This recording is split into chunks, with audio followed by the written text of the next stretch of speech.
যখন কিয়ামতের দিন সবার হিসাব নিকাশ শেষ হয়ে যাবে, বিচার শেষে একদল মানুষ চলে যাবে বিশাল কাফেলা নিয়ে জাহান্নামের দিকে, আরেক দল চলে যাবে বিশাল কাফেলা নিয়ে জান্নাতের দিকে। তখন আল্লাহ তাআলা এক ব্যক্তিকে ডাক দিবেন, জান্নাতের দিকে যেতে থাকবে, তার নাম আয়েস হবে।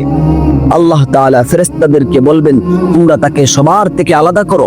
তখন ওই ব্যক্তি গাবড়ে যাবে, তাকে আলাদা করা হলো। তখন আল্লাহ তাআলা ডাক দিবেন ওই ব্যক্তিকে, আয়েস তুমি তোমার আঙ্গুল উঠাও, জাহান্নামের দিকে যে কাফেলা যাচ্ছে তাদের দিকে তোমার আঙ্গুল ফিরাও।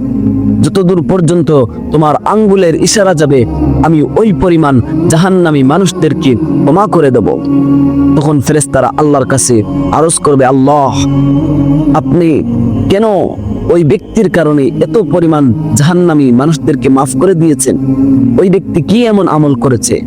তখন আল্লাহ তাআলা বলবেন, ওই ব্যক্তি এমন আমল করেছে, তার মায়ের এমন খেদমত করেছে, এর কারণে আমি আল্লাহ এত সন্তুষ্ট হয়েছি, সন্তুষ্ট হয়ে এত পরিমাণ জাহান্নামী মানুষদেরকে আমি ক্ষমা করে দিয়েছি।